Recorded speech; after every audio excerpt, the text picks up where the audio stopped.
बेल्विक city के फैले हुए भुला दिए गए बाहरी इलाके में ग्रावेनहर्स्ट ग्रैंड होटल खर था, एक ऐसा स्थान जिसे लंबे समय से यात्री छोड़ चुके थे, लेकिन जो उन लोगों की यादों में जिंदा था जिन्होंने इसे डरावना माना।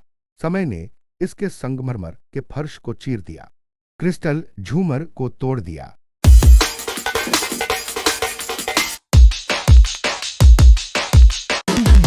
और इसके भव्य वॉलपेपर को छील दिया जैसे सड़ी हुई त्वचा।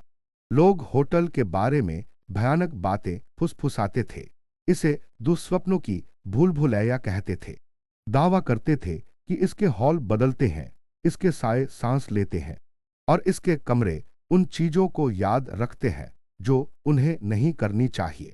फिर भी इन सभी अफवाहों में एक कमरा अलग था, रूम 999।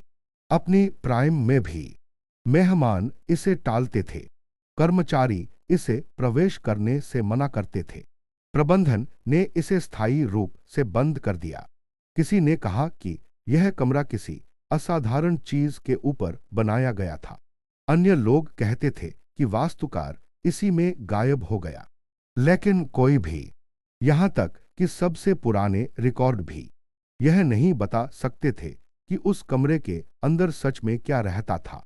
और किसी ने कभी कोशिश नहीं की जब तक कि एड्रियन कॉर्वेल नहीं आया। एड्रियन कोई बेपरवाह खोजकर्ता या रोमांच के शौकीन किशोर नहीं था, वह एक शोधकर्ता था जो अपनी जिद्दी जिज्ञासा के लिए जाना जाता था।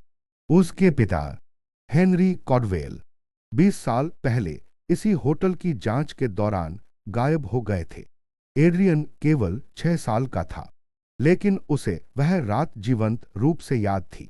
वह फोन कॉल, उसकी मां की चीख और पुलिस की असमर्थता कि उन्होंने होटल में हेनरी की उपस्थिति का कोई निशान नहीं पाया, भले ही उसका आईडी कार्ड प्रवेश द्वार पर पड़ा था। बड़े होकर एड्रियन ने उत्तर खोजने की कोशिश की।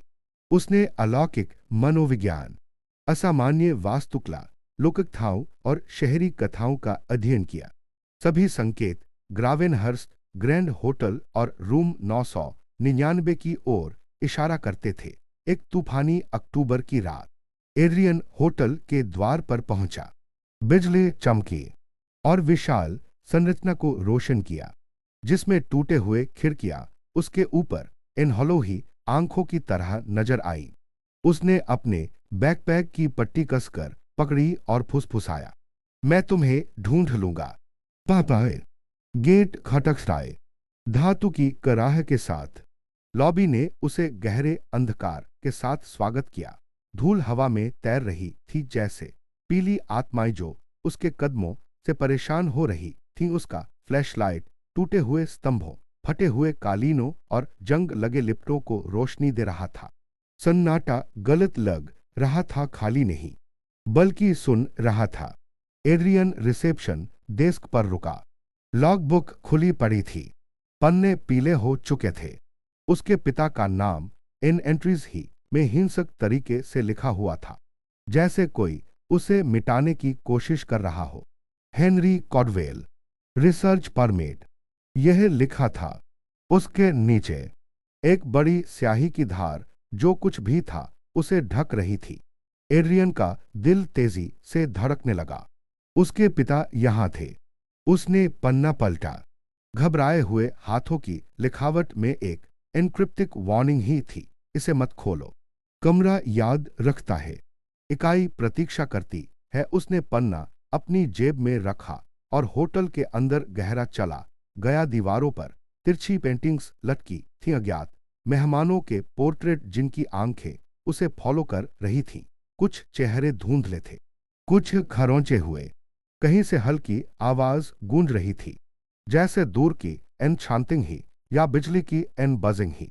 सीढ़ियां ऊपर के फर्श तक पहुंचते हुए उसकी वजन का विरोध कर रही थी, हर कदम पर कराह रही थी। 9वें मंजिल पर पहुंचने तक उसका फ्लैशलाइट झपकने लगा। कॉरिडोर असामान्य रूप से लंबा दिख रहा था। दरवाजे दोनों तरफ खड़े थे, जैसे मौन गवाह। कई टूटे हुए थे, अन्य बंद किए हुए कालीन गीली थी जैसे पानी। दरवाजों के नीचे से रिस रहा हो गंध धातु जैसी सड़ी हुई थी। रूम 999 अंत में था। इसके ब्रास नंबर काले और मुरझाए हुए थे। दरवाजा जंजीरों से सील था, जंग लगा हुआ लेकिन मजबूत। हैंडल पर मोटी धूल की परत थी, सिवाय एक लंबे ताजगी भरे फिंगरप्रिंट के। ताजा है, किसी ने यहां कदम रखा है, एड्रियन ने फुसफुसाया।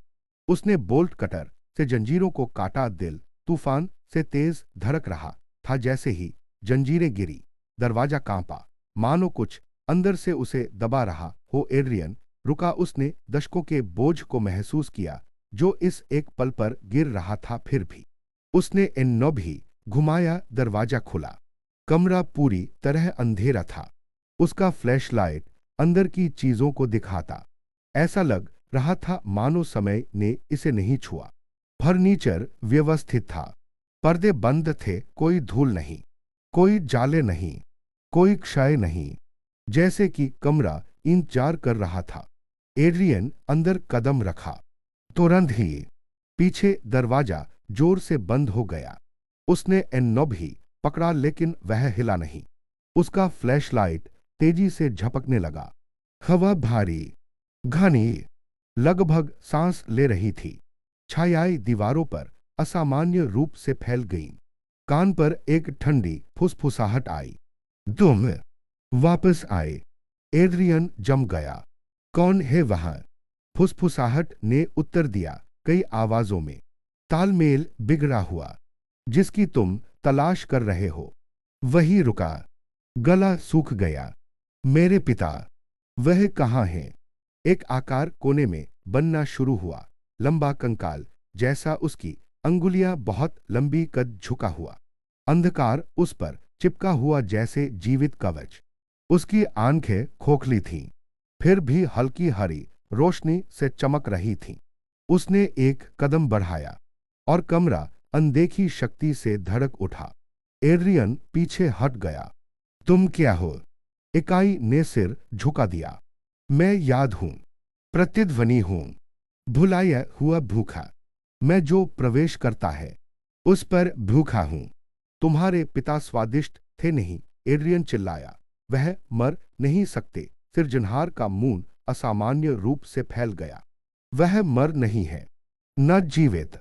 वह याद है, और याद मेरी है।